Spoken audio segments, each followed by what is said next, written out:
Hello everyone. Now today we will go for the topic discovery of subatomic particles. This is the topic, very important topic of the unit structure of atom. Now subatomic particles means those particles which are present either in the nucleus or outside the nucleus of an atom. In the first chapter, we have studied that according to Dalton's theory, atom is the smallest particle of matter, means it cannot be further divided.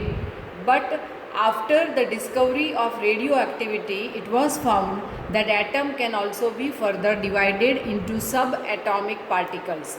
There are many subatomic particles, electrons are one of them. So today we are going to study the discovery of these electrons, how these electrons were discovered. So for that, Michael Faraday carried out one experiment. Clear? Here in the diagram you can see there is one glass tube. This is the glass tube. This glass tube is evacuated with the help of vacuum pump. So the pressure inside this tube can be adjusted with the help of the vacuum pump. Clear? Now this tube is filled with any particular gas, whatever gas we want to study. So that gas is filled in the tube, and you can see here two thin metallic strips are taken as electrodes. One is called cathode because it is attached to the negative terminal of the battery, means the outer source. So this is negative terminal, and that is why this electrode is a negative electrode. It is called cathode. And the other electrode, other metal strip is connected with the positive terminal of external source. So it is called anode, and that is positive electrode. Clear? Now this tube is known as a cathode ray discharge tube. Got it? Now here the electrical discharge is carried out at very high voltage and at very low pressure. So here you can see I have written that electrical discharge through gases at very low pressure and very high voltage is possible. Clear? So here also when high voltage is applied, then it was observed that from this cathode, from this metallic strip, some particles were emitted. Clear? So some particles were emitted which were invisible. But this particle, they move towards this anode. Clear? Now this anode, you can see a small hole is made, or it is called perforated anode. So it was observed that there is the flow of some particles from cathode to anode. Clear? But how to check this, whether they are moving from cathode to anode? So for that, this anode is made perforated, means a small hole was made in anode.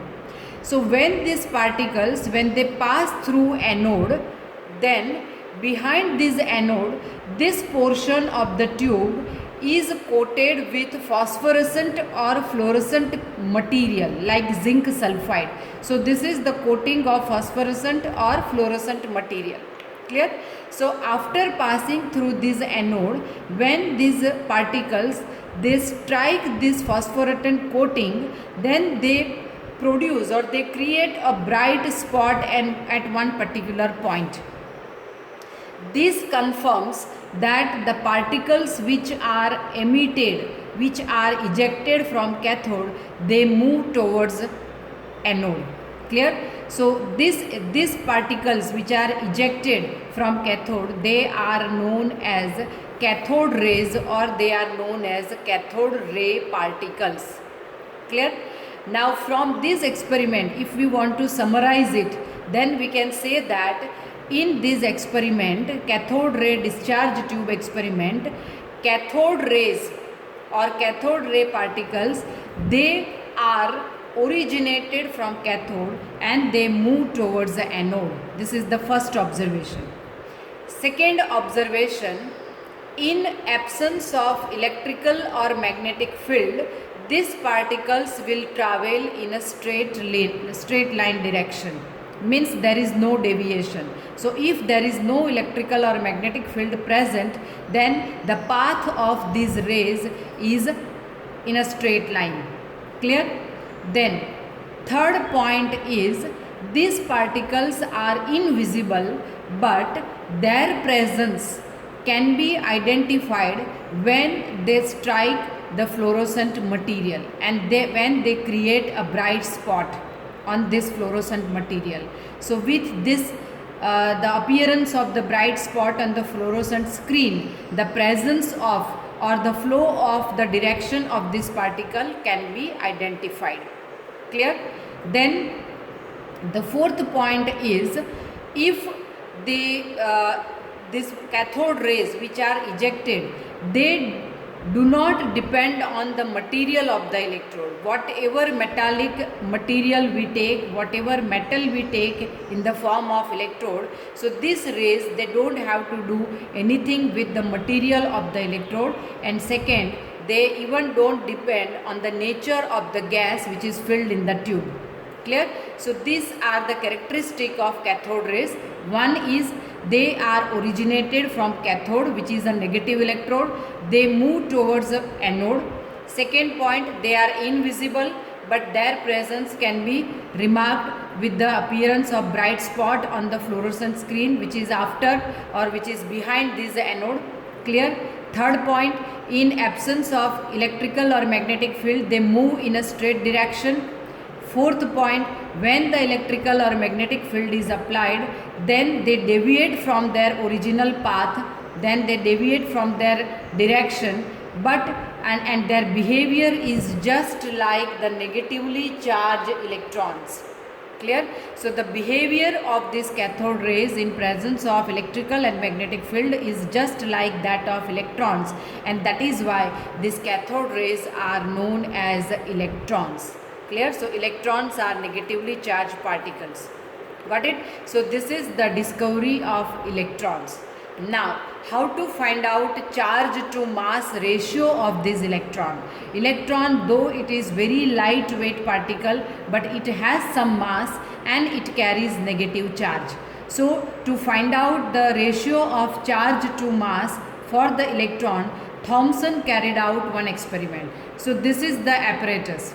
Clear?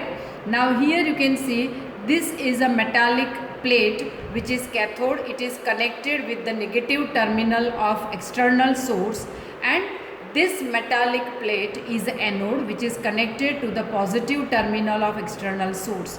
So cathode is negative, anode is positive. Clear? Now like this, see this much portion, this tube is like this much portion of this apparatus. Now when the very high electrical voltage at very low pressure is applied, then cathode rays or the electrons are ejected from cathode and they move towards anode, and in the anode there is a hole. So after passing through this anode, they will be applied two different types of fields. One is electrical field and the other is magnetic field. Clear?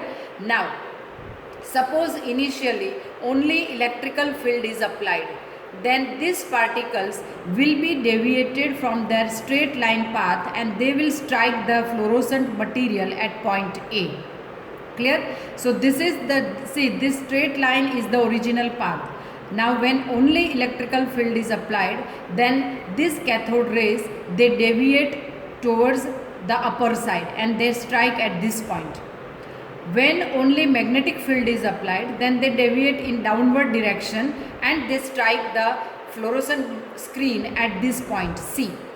But suppose the strength of electrical and magnetic fields are balanced, means both the fields are applied together but their strengths are balanced, then the path of this cathode rays is a straight line path and it strikes the fluorescent screen at point B. So this, when even if the electrical and magnetic field is applied but they have equal strength, then the behavior or the path of the cathode ray is just like that in absence of electrical or magnetic field. Clear? Okay, now from this experiment, Thomson concluded that the deviation of the path of the cathode rays while passing through electrical and magnetic field, it depends on three factors. First is magnitude of charge. Now, magnitude of charge means the negative charge which is present on the particle. So, larger is the charge, larger or greater is the magnitude of the charge on the particle, greater will be its interaction with electrical and magnetic field, and that is why greater will be the deviation or deflection. Clear? Second point, this deflection, it depends on the mass of particle. If the particle is light in mass, it has a lighter mass, then it will be deviated more. So deviation will be larger, deflection will be greater if the mass is less. And third is the strength of electrical and magnetic fields. Clear? Means if the strength of electrical field is increased, means high voltage is applied, then there is more deviation. Similarly, if strong magnetic field is applied, then also there is more deviation. Clear? So this experiment is used to find out the charge to mass ratio of electron. Clear? So this experiment is important, and the most important thing is on which factors this deviation of cathode rays depends. So there are three factors: magnitude of charge, mass of particles, strength of electrical and magnetic field. This type of question you can be asked in 1 mark objective or 2 marks question, or you can be asked in MCQs. Which of the following is not the factor which can affect the deviation of cathode rays from their original path? Clear? This diagram is also important. So today we have discussed discovery of only electrons. The other particles we will discuss in our next class. So this is all for today. Have a nice time. Thank you very much.